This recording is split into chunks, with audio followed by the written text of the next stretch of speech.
బలోద్ ఛత్తీస్గఢ్కి సంబంధించినటువంటి బలోద్ డిస్టిక్ ఏదైతే ఉందో ఇది దేశంలోనే మొట్టమొదటిసారిగా చైల్డ్ మ్యారేజ్ ఫ్రీ డిస్టిక్గా అనౌన్స్ చేయడం జరిగింది.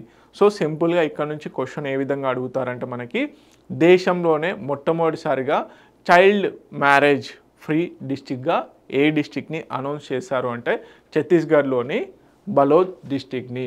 ఓకే, సో దీనికి సంబంధించిన డీటెయిల్స్ చూద్దాము. మనకి ఇక్కడ బలోద్ డిస్టిక్ ఛత్తీస్గఢ్ని చైల్డ్ మ్యారేజ్ ఫ్రీ ఇండియా క్యాంపెయిన్లో భాగంగా ఏ క్యాంపెయిన్లో భాగంగా చైల్డ్ మ్యారేజ్ ఫ్రీ ఇండియా క్యాంపెయిన్లో భాగంగా బలోద్ డిస్టిక్ని చైల్డ్ మ్యారేజ్ ఫ్రీగా చేయడం జరిగింది.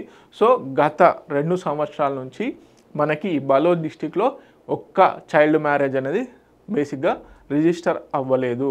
అందుకని చెప్పేసి ఈ డిస్టిక్ని చైల్డ్ మ్యారేజ్ ఫ్రీ డిస్టిక్గా అనౌన్స్ చేయడం జరిగింది under child marriage free India క్యాంపెయిన్లో భాగంగా. ఓకే, ఎప్పుడు లాంచ్ చేశారు మరి ఈ క్యాంపెయిన్ అంటే 27th ఆగస్ట్ 2024 రోజున లాంచ్ చేయడం జరిగింది. సో బేసిక్గా 436 గ్రామ పంచాయత్ 9 అర్బన్ బాడీస్ ఏవైతే ఉన్నాయో ఇవన్నీ కూడా మనకి బలోద్ డిస్టిక్లో భాగంగా ఉన్నాయి. ఇవన్నీ కూడా మనకి చైల్డ్ మ్యారేజ్ ఫ్రీ డిస్టిక్ ఉండడం జరిగింది.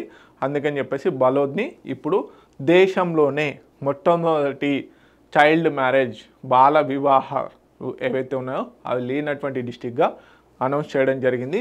సో అదేవిధంగా 2028-29 కల్లా ఛత్తీస్గఢ్ని పూర్తిగా బాల వివాహ నిర్మూలన రాష్ట్రంగా ప్రకటించనున్నాము అని చెప్పేసి అక్కడ సీఎం కూడా అనౌన్స్ చేయడం జరిగింది. ఓకే, సో బేసిక్గా ఇదొక హిస్టారిక్ అచీవ్మెంట్. ఓకే, సో బేసిక్గా ఇదొక హిస్టారిక్ అచీవ్మెంట్. దీనికి సంబంధించినటువంటి డీటెయిల్స్ ఇవ్వండి. ఓకే,